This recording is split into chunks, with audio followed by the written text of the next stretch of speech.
I'll turn it to Horst. Okay, so go ahead. So, Professor Hodder, you mentioned the problem of justice in Book 1 of the Republic, which Socrates, Book 1 and 2 of the Republic, which Socrates addresses through the psyche and polis analogy, very very much in a non-metaphysical way, though, well, in Book 7 that changes somewhat. But afterwards you mentioned the problem of myth in Book 10, and how the process of the book is somewhat contradicted by that reference at the end of the book. Could you say more about that? That idea? Yeah, and relate maybe here your ideas on myth in Plato and also in Nietzsche. Well, I mean, the problem of myth is, of course, that. Well, I think that the distinction is created in Platonic dialogues between myth. There are various definitions. In the Republic, Socrates says myths are literally false, but they have some truth in them. Right? They are guides to conduct. So you could read the myth in Book 10 as a story which mythically symbolizes the notion of human freedom. That is, I can choose my own fate. And it does so in terms of an overall construction of human life, which includes the dead, right? Hades, so to speak. Right? That now you could then again interpret in the saying that, and Nietzsche is very much on this, we are determined by our ancestors. What my grandparents did has a major impact on what my life is. Right? So to follow, for example, he says in an aphorism, I think 105 of Dawn, of Morgenröte, 105 is that to follow one's feelings, to be guided by one's feelings, to accept that as a guide, is to follow the reasoning of one's grandparents, and often it's a wrong reasoning. And because behind feelings there are reasons. Right?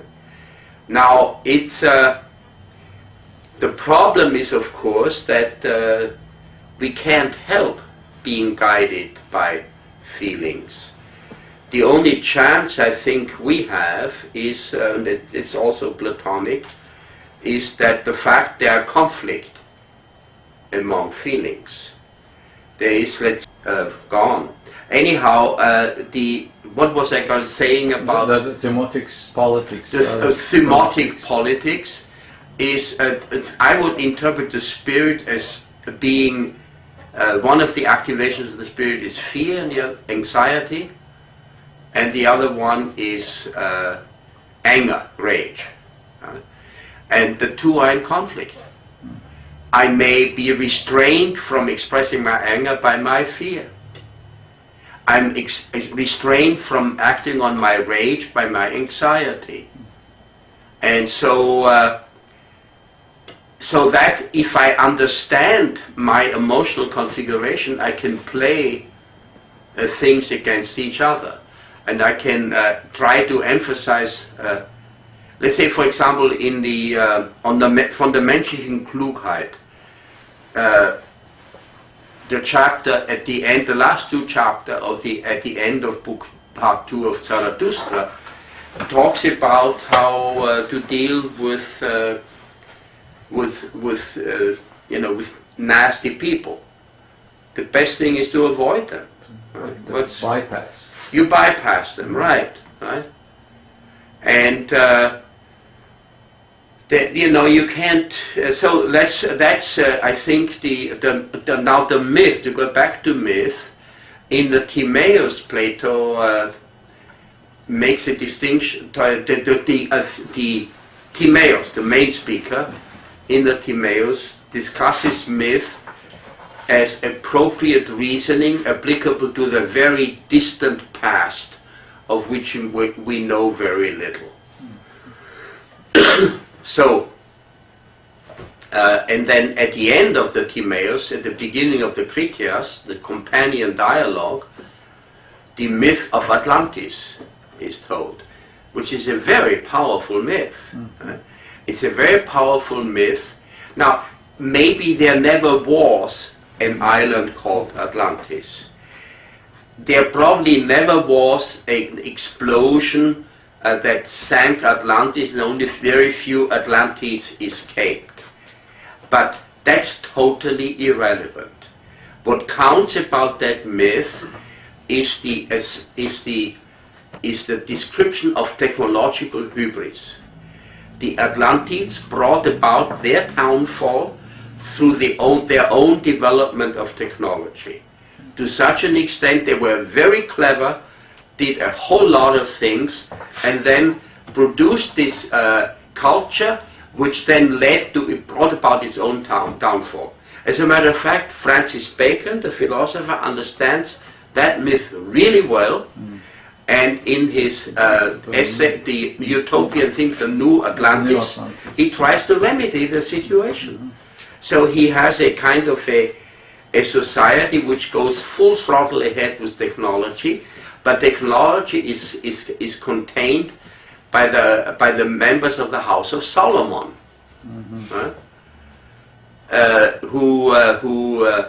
there are three groups in society: the members of the House of Solomon, the warriors, and the scientists, and then there are the people who benefit from the technological society.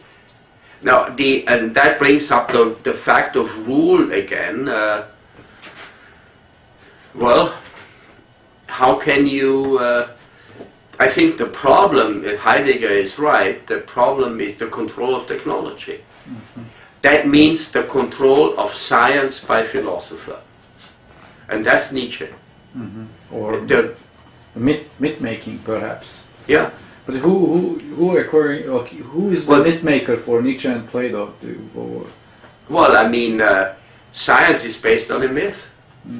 I mean, you know, I'm always struck by how clever the Platonic reasoning on mathematics is in the divided line of the Republic. The applicability of mathematics to reality is pure fiction. It's based on a mythological construct. There is no such thing as number one. It's an invention. What? It's an invention. It's an invention. Huh? Even zero. Number zero is even more of a... And more of an invention. Yeah. At least we could talk about one entity, but the zero entity... Since natural science is mathematically based, natural science is based on a fiction, on a myth, which we have to assume, otherwise we can't do science. So, but then there are different kinds of myth makers, from philosophers to scientists. And yeah, well, unfortunately. I just read a collection of essays by Pierre Vidal-Naquet about the myth of Atlantis. My God, King Philip II of Spain considered himself a descendant of the Atlanteans. So he was specially chosen by fortune, by God or whatever, by providence, to be king of Spain, right, and to rule the Atlantic.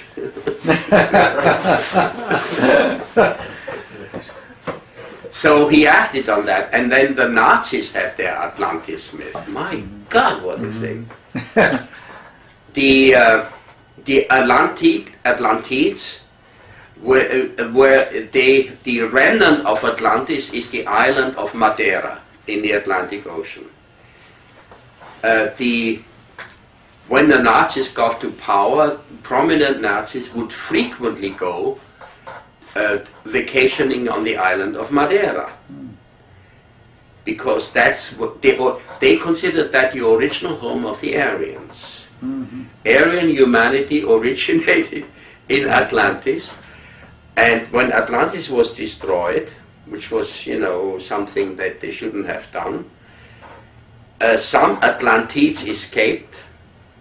They went first to North Africa, and then they went to Palestine and settled in Palestine and got in conflict with the Semites, with the Jews. Jesus was a descendant of the Aryans.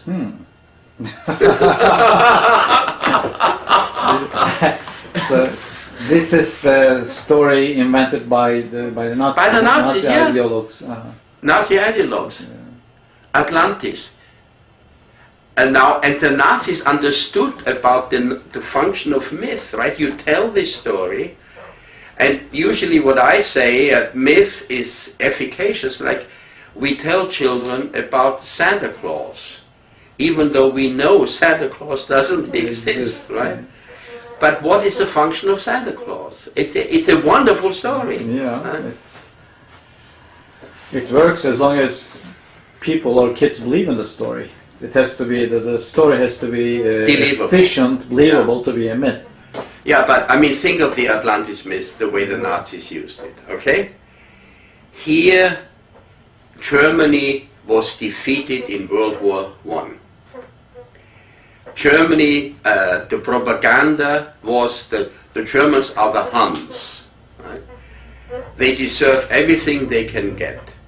So they were disenfranchised, they were humiliated, and the proud German officer, the soldier who had a code of honor, was rubbed in the dust.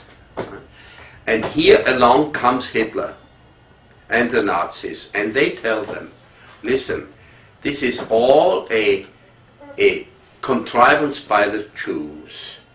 They want you to suffer because they need to exploit you. They want to exploit you. And you really are great. Right? Now here you have all these millions of young Germans who have no jobs, no future, no hope in life, right? Little to look forward to, no money, and somebody comes and says, my God, you really are a great guy. You know, I mean, just think, you are descended from those great people. You have ancestors that are, you know, like no one else has ancestors like you. And you're supposed to, now they want to take this away from you. The Jews, and they want to take this away from you. So you got to fight them.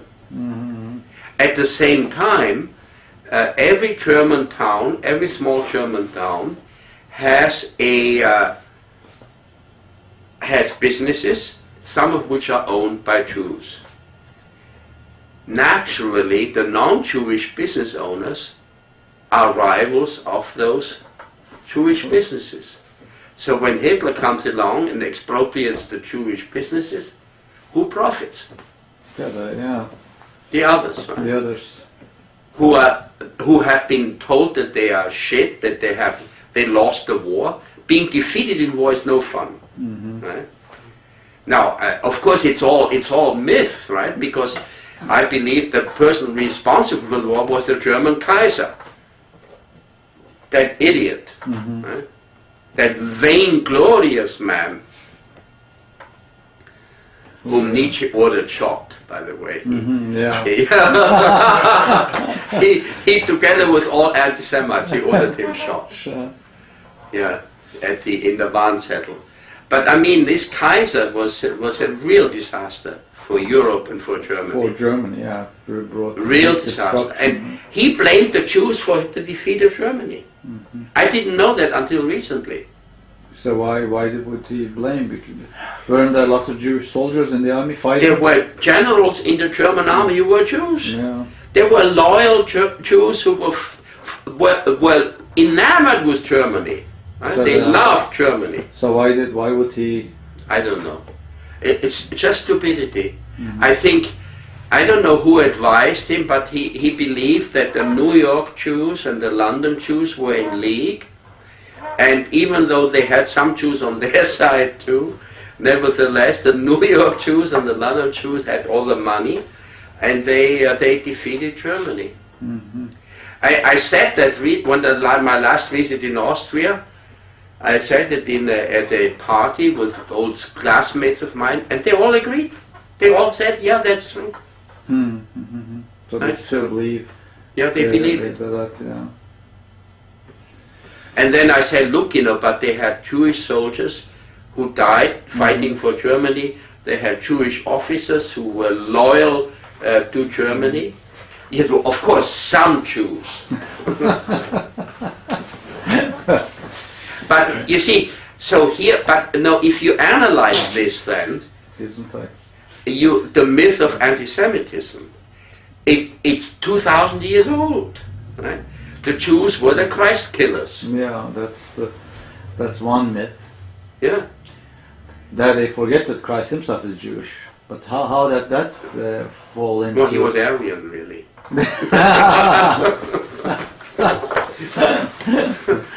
He wasn't Jewish. As Aryan who spoke Hebrew dialect. Hitler co-authored a book.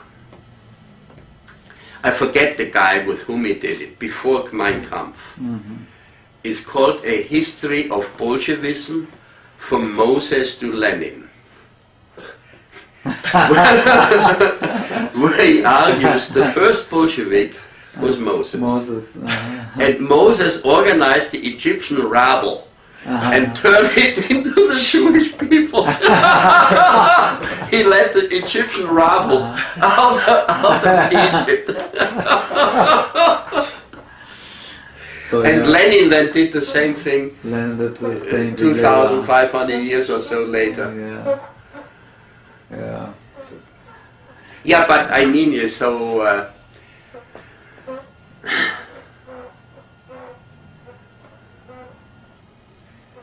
so myth and mythos and logos, and they complement one another in the Platonic understanding. Right? So, how do we make sense of Nietzsche's critique of Socratic rationalism, that this type of rationalism eventually killed mythos, and that's one of his biggest. The logos kills mythos. Yeah, it's true. Yeah, but it doesn't really. I mean, that's the thing. Nietzsche. It kills a particular kind of myth. Right? The Greek Enlightenment kills the myth of the Homeric gods, yes. right? Of the. Do you agree with Nietzsche's the diagnostics, his diagnosis about Greek rationalism, that it killed a certain kind of myth, the Homeric myth, which happened in the 5th century BC? Yeah.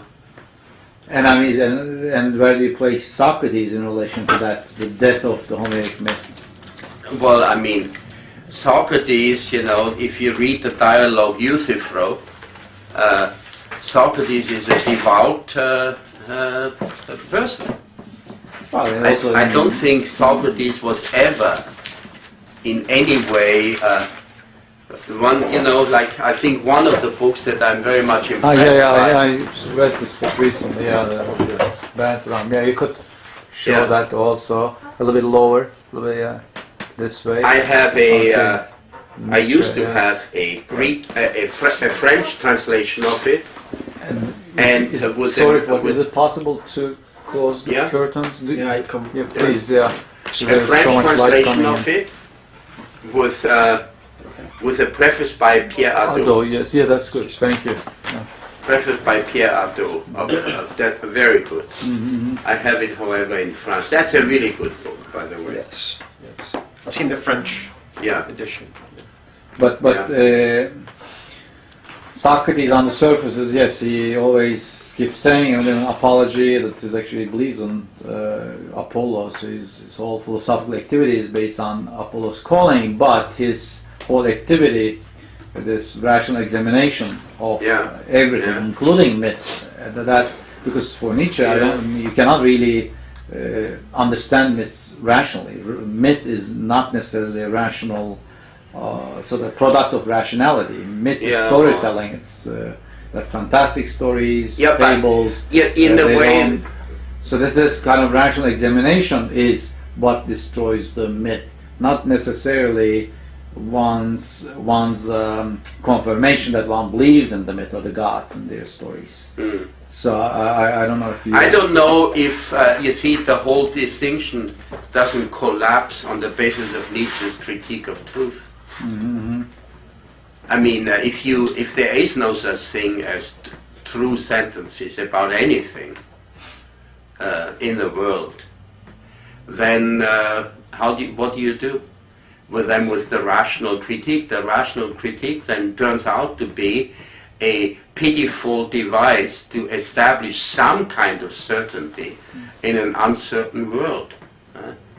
This, I mean, this is very early Nietzsche, when he's still very much influenced by Wagner and the whole philological background of Germany, of his philological training, and so that's his first book, and I wouldn't, and in his preface, the 1886 preface that he wrote afterwards, he criticizes this book quite severely. Yeah, he does this youthful book that he was using a Schopenhauerian language, not his own, but his critique of Socratic rationality, that is still there in one of his last books, Twilight of Idols. He says, you see what you see here, you see the hypertrophy of the logical instinct in Socrates, meaning that the logic, the rationalism in Socrates, it took over everything else. But this is, of course, Nietzsche's diagnosis. We don't have to agree with Nietzsche, but... I mean, it's like, what do you make of this, of a rational critique? Rational critique becomes necessary if there is no truth. Then how do I function in a world where I have competing stories? Somebody tells me this, or another guy tells me this story. I want to know what I should believe. Because I want to live, I need to find food, I need to find all kinds of things. So the ultimate rationalism is science. The highest form of rationalism. The highest form of rationalism is science. And Nietzsche, I don't think Nietzsche is opposed to science. No, not at all. He wants philosophers to control science. Mm-hmm. And I mean, to understand that science itself is based on a myth. Mm-hmm. The adequatio rei et intellectus. That the human intellect is capable of grasping the truth. It's not at all certain that this is the case. But I believe for Nietzsche there are different kinds of truths, if you will. We could speak of a mythic truth. We could speak of a philosophical truth. We could speak of perhaps scientific truth. Well, I mean, let's say the mythic truth of a tragedy. Sure. I mean, it makes no difference if there ever was a king called Agamemnon. Yeah, but it makes no difference if I ever was a daughter of his called Iphigenia. The story of his sacrifice of Iphigenia is the story of human sacrifice. I mean, we know from history.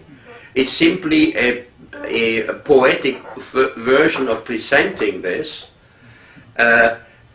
something that is well known attested from human history. Mm-hmm. Yeah. In my, one of the things that I came across in London in one of my visits, when I was at the Nietzsche Circle conference in Warwick, actually, with Keith, I came across a book called, I mentioned this to you, The Highest Altar, by Patrick Tierney. Mm-hmm. Patrick Tierney was sent to by National Geographic to investigate a story in the high Andes. There was a find where they found 50 skeletons of young girls that, according to the medical reports, had been buried alive, right, in rituals of human sacrifice. He went there and wanted to do the story, right? He worked for National Geographic and other newspapers too. And while there, he heard rumors about human sacrifice being performed now, in the 1990s. So he tried to pursue that, and he found a woman who was performing sacrifice and a man.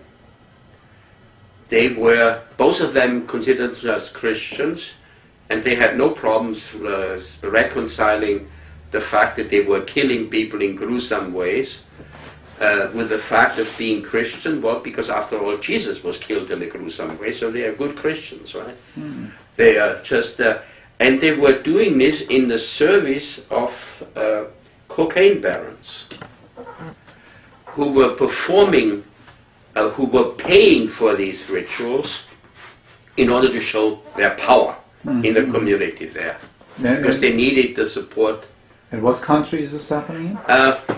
What is that big lake in the Andes? Titicaca. Lake Titicaca, yes. Lake Titicaca, around that area. Bolivia or Peru? Bolivia, Peru. perhaps. I think Peru. Peru, yeah. So he was there, and then he got too close to these people, and he had to run for his life. Then he came back and he wrote this book. It became a success. The book became successful. The highest altar, because human sacrifice usually performed high up, In the altar, because the gods are supposed to be closer when the Right. higher you go, Yeah. right? Yeah, on top of the temple. And then all kinds of things like the human sacrifice story, the notion that there was usually the persons who would be sacrificed would be sons or girls or boys who had no real protector, who had no father, let's say, or orphans. And then when he published this book, he was contacted by a person called Hiram Maccoby, a very great biblical scholar from the Leo Baeck Institute in London. And Hiram Maccoby contacted him and said, look, and they met together, and Maccoby had written a book called The Sacred Executioner, the story of human sacrifice, in which he talks about the Abraham-Isaac story as the abolition of human sacrifice, right? That's what it symbolizes, but it's of course mythically told. It's God telling him that he doesn't need to sacrifice his firstborn that probably son. represents a But switch. apparently it was extremely widespread among all the Middle East, all Semitic peoples, all Semitic tribes. Around Carthage, which was a Semitic city, they found 20,000 or so urns of little urns of little children that have been roasted alive. Right? What century are we talking about? A prehistoric, right? Prehistoric. Up to this Abraham. Abraham is about about 2000 BC. 2000 BC, yeah, roughly, right? Yeah, 1800. So before that. And he not only Semitic, he goes into other, Germanic and Nordic and so on, and Siberian human sacrifice cults, and he, he contacted Patrick Tierney, and they got together, and then Maccoby has written other books. He wrote a book about St. Paul called The Mythmaker, how what Saint Paul did, he said, was the sacred executioner had a special role. On the one hand, he was very feared. On the other hand, he was considered very necessary, right? Because he was performing an enormously important function in society, that is placating the angry gods. Feared and needed at the same time. Yeah. And so Saint Paul put the Jews in the role of the sacred executioner, as the Christ killers. I see. So then the myth of Christ is being killed by Jews, that goes back to Saint Paul. And now you see, when let's say the myth of Christ then becomes the founding myth of Western culture. Right? It's a myth of human sacrifice. And 1 minute left. Okay. Yeah, you can finish your well, and then when I was reading this book in London, I came across stories in the London Times where they found victims of human sacrifice in London in 2005. 2005. Right.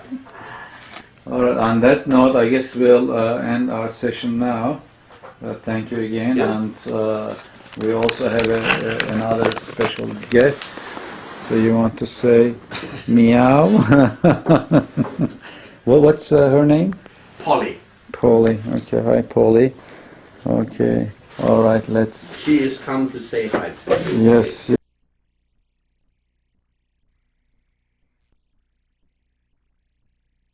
All right. Okay. Good morning, everybody. Yeah. Today is our second day. The videotaping of Professor Hutter will carry on with our dialogue on Nietzsche and Plato. The one question that we have for Professor Hutter today is Nietzsche's critique of dualism and possible dualism in Plato. It's some sort of a typical reading of Plato, his dualistic philosophy.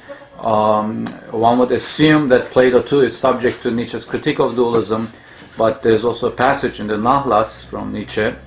He says, quote, Plato at bottom a pantheist, though dressed as a dualist, unquote. What do you make of Nietzsche on Plato and dualism? Okay.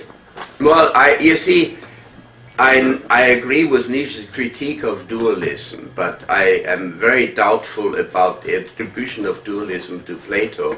It depends upon the distinction. Now, Nietzsche grew up, if one thinks of Kant's doctoral dissertation, the relationship between the mundus intelligibilis and the mundus sensibilis, right? And this is a well-established division for centuries already. But I think it's a misinterpretation of Plato. And to my mind, one of the most definitive statements about the ideas and dianoia is in the divided line in the Republic. And if you analyze the divided line, there's not really a kind of a division of an upper world and a lower world. There's only one world. And these are the dianoetic extension of Ikasia. Is an attempt to deal to create doxa, to create doxae that are correct, that are orthodoxa. That's an important thing. It's an important effort. Right? What else does science do except attempt to create correct opinions about the world? No scientist is interested in creating false opinions, right? Everybody claims that his method will lead to, and what he does there in the divided line is create a method. See, for example, Jacob Klein, in his book on a commentary on Plato's Meno, is a very, very great analysis of that. And there's no such thing as a dualism, there's no world of ideas, there is a sensible world, and that one is a copy of the other. It's all so much more complicated, so much more, how shall I say, so much more varied in terms of the Platonic understanding of what goes on. Now, the theory of ideas is described in the dialogue Parmenides, which is a late dialogue, but there is attributed to young Socrates, right? The character young Socrates. Whether or not that's the real Socrates is may be left a moot point, right? It doesn't matter. So, and there it's refuted. All the arguments or many of the arguments that Plato uses against the theory, Aristotle uses against the theory of ideas, are already prefigured in the dialogue Parmenides. Now, why does Aristotle use it? Well, maybe he has misunderstandings in the school. People who read Plato have a similar misunderstanding of the so-called theory of ideas. I don't think there is a theory of ideas.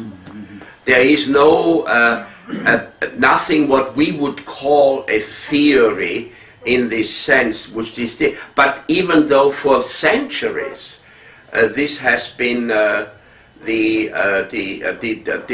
accepted interpretation within Christianity. I don't know the whole history of Christian Platonism well enough to be able to say if there was ever any objection to it. Maybe there was in the Renaissance Platonism. Marsilio Ficino in his interpretation of Plato, and Chemistius Platon, I would have to read these people much more carefully to be able, but I don't think, as far as Plato is concerned, the charge of dualism is misplaced. Now, Nietzsche, of course, has an interest in deconstructing the whole of the Platonist Christian edifice, and there's a political purpose in Nietzsche, I think. He characterizes Plato as the philosopher with the greatest strength ever. He says of him in Beyond Good and Evil. Aphorism, if I can find it, I had it here yesterday. Yeah, the philosopher with the greatest strength ever. That is in Aphorism 190, I believe, or 191. Yeah. Yeah, it's in Aphorism 191.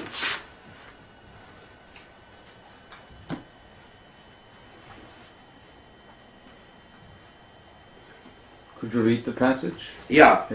Plato is a question, the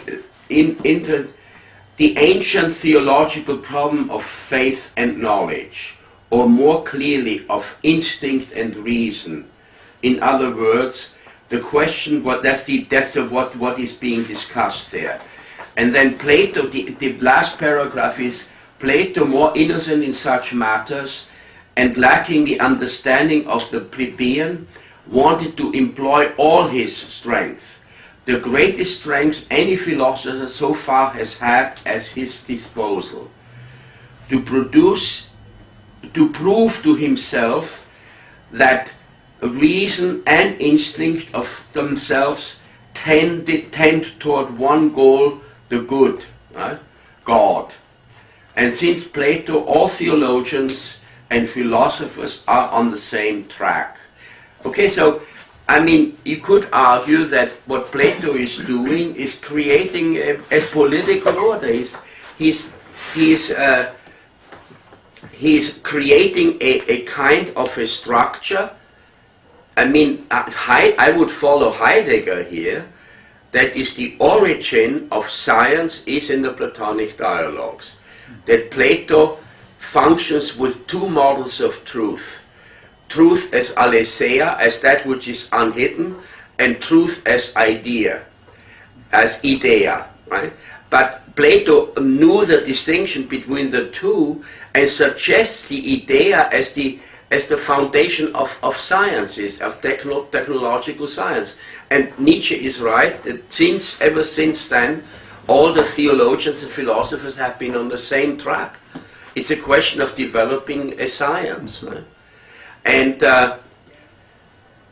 so I wouldn't accept Nietzsche's stricture, because Nietzsche wants to replace Plato as the founder of culture. Mm-hmm. He has a political argon against him, mm-hmm. and he has an interest in portraying him. Let's say the whole of Beyond Good and Evil is a fight against Platonism.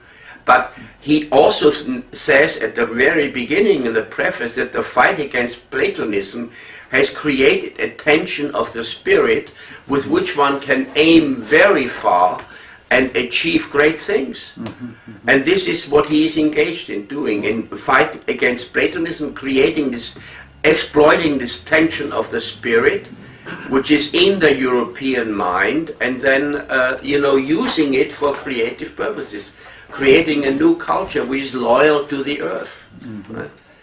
I mean, there is. See, I'm also.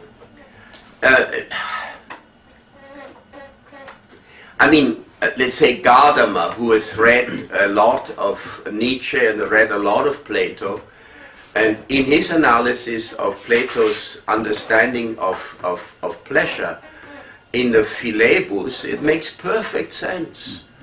There is, there are higher pleasures and there are lower pleasures. It seems in the nature of things, mm-hmm. right? And so you could just say that there are so many different Platonisms. There are so many different Platonisms, and Nietzsche is putting them all together, lumping them all together, right? Under heading Plato. Yeah. And wants to pretty much destroy that edifice. Yeah, he tries to destroy that edifice. Yeah. For example, in the preface to Jenseits von Gut und Böse,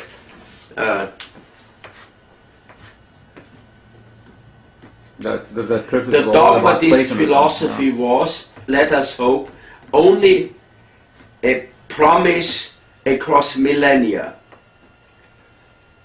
as astrology was in still earlier times, which perhaps more work, money, acumen and patience were lavished in its service than for any real science so far. To astrology and its super-terrestrial claims, we owe the grand style of architecture in Asia and Egypt. It seems that all great things have first to be bestride. I can't find first to bestride the earth in monstrous and frightening masks in order to inscribe them in the hearts of humanity with eternal demands. Now, let us not be ungrateful to it, although it must certainly be conceived that the worst, most durable and most dangerous of all errors so far was a dogmatist error, namely Plato's invention of the pure spirit and the good as such. Now, Plato was certainly not a dogmatist. He has no Christians are dogmatists who have said this is the truth, this is a true doctrine, this is a false doctrine. And we have to teach the true doctrine. But Plato isn't doing that. He has conversations, and I don't know where I find a true dogma in Plato. Mm-hmm. Right? I find it interpretation of Plato, like Saint Augustine. Mm-hmm. And as we said before, it's peculiar. I had never really thought about it. Why Nietzsche doesn't have anything to say about Plotinus? That was one of my questions on the list. Yeah. Yeah, I know. I don't know. Uh-huh. Maybe he didn't know him. Perhaps if we agree with your reading that this is a political move on Nietzsche's part, then he would not want to read Plotinus. He would not want to read Plotinus. That's right. He would not want to find those other trends of Platonism that would be close to Nietzsche. Yeah. Because then that would somehow offset his own position as the new Exactly. the creator Yeah. of values and the legislator in the philosophical sense. Shall we move on to this other question on style? That seems to be also at the crux of Nietzsche's Where is philosophy. this? This on page 2. Yeah. It starts. The question is a long one. It starts with Plato and Platonisms. But what I would like to focus on this question is that the last part. It's and then in the world finally becomes a fable in the twilight of the idols. Are you with me there? It's that the first long paragraph on sort of page 2. The third long. The first long. In Yeah, I can. Twilight of the Idols, the problem of Socrates. Yes, let's start okay. with that. Yes, and Socrates are seen as symptoms of decay. Okay, yeah. and in the And in the same same chapter, the moralism of the philosophers since Plato, with the dialectic and virtue, reason, happiness formula, is pathologically conditioned.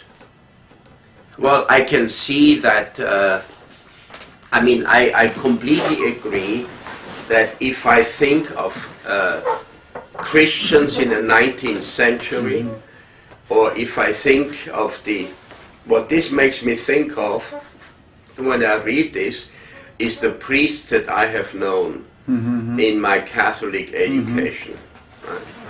I see their dogmatists, I see I see people who are virtue and happiness, and they're talking about sin all the time, and sin is lodged in the body, and I understand Nietzsche perfectly if he wants to oppose all of that. And I think that's more motivated by Nietzsche's own condition. One has to realize that Nietzsche was a very sick man Yes. for most of his life. He suffered atrociously. especially in his adult life. Yes, not going back to his teenage years, but it gradually increased all his symptoms. After his military service, when he had dysentery and diphtheria at the same time, when he served in the Franco-Prussian War as a medical orderly, from that moment on he was just a very, very fragile, sick individual who was obliged to go, and he understood, I think he understood his Christian upbringing as the root of his disease. That, the neglect of the body, the so-called disparaging of the flesh, constantly to be reminded that, and that the whole Puritan atmosphere in the 19th century, I remember once talked to an antique dealer, and he told me there were these beautiful tables where like a table like this, where underneath the legs of the table were beautifully shaped, very sensuous, right? So, in Victorian Europe, tables like this were, on the one hand, were bought, on the other hand, they had to hide the sensuality because a woman might get a wrong idea.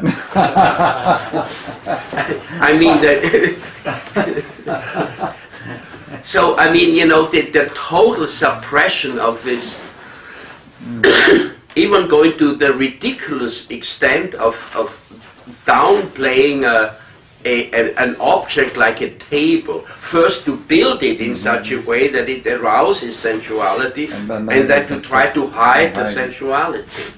And that the whole of the last 30 years of the 19th century were like this. Yes. And when Nietzsche is looking at this in himself and in his contemporaries, he sees the enormous tension of the spirit that is being built up, a tension of the spirit which then erupts in 1914. I mean a frightful slaughter in which the Christian Europe commits suicide, really, right? And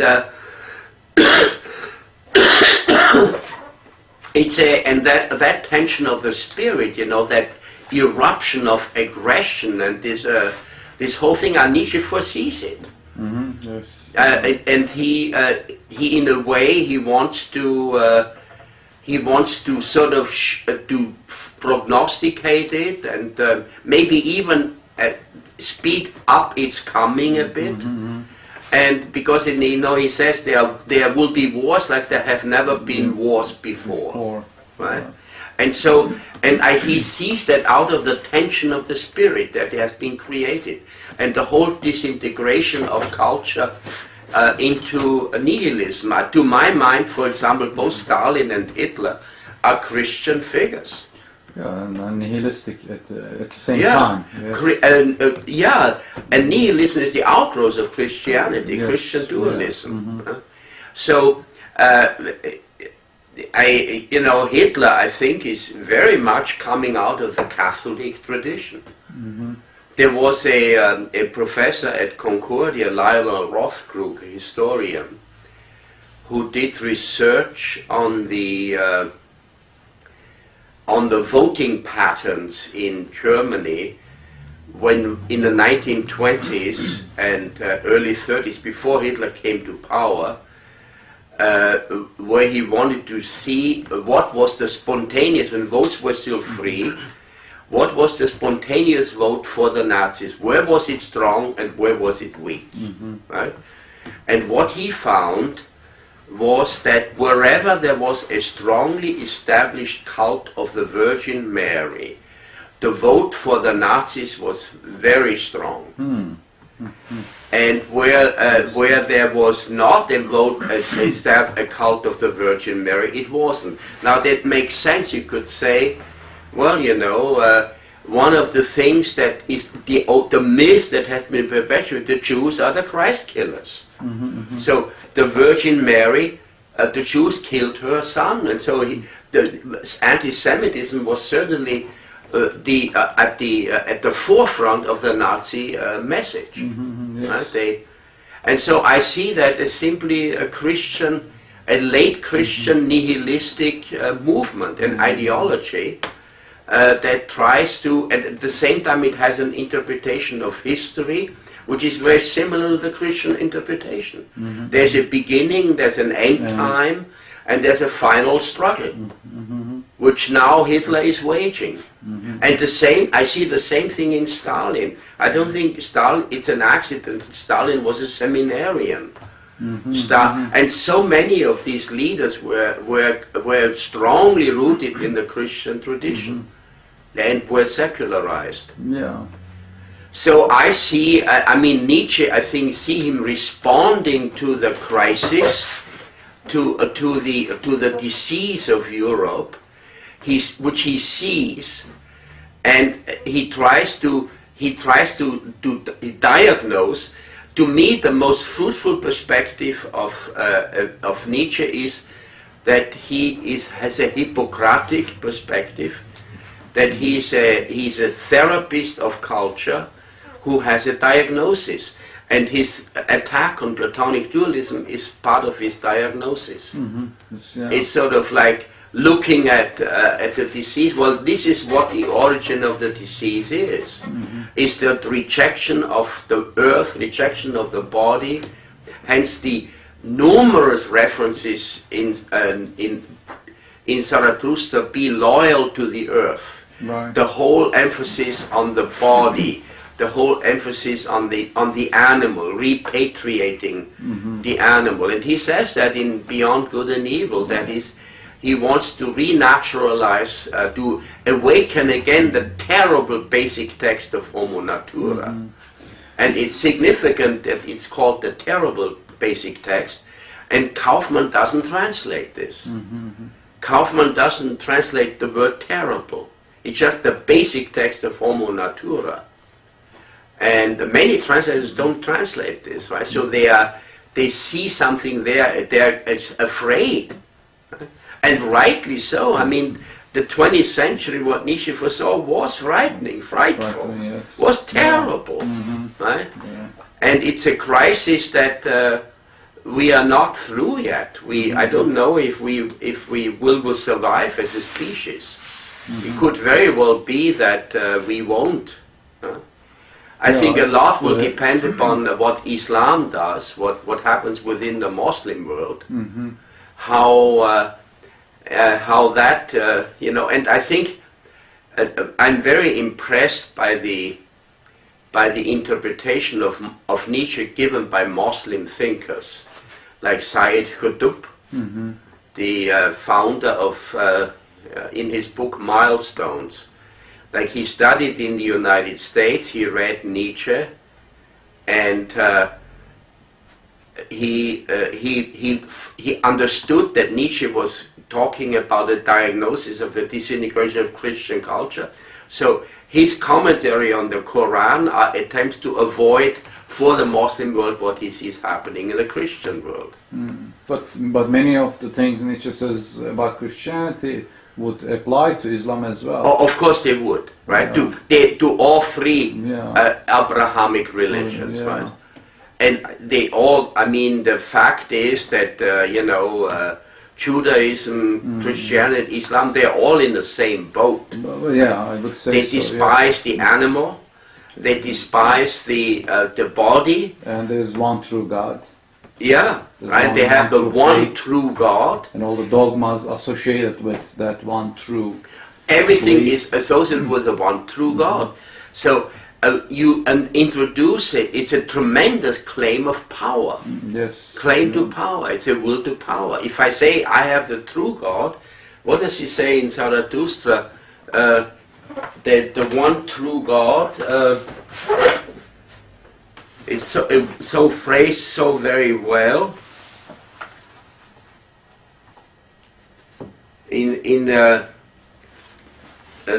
God versus the gods, like where Zarathustra says,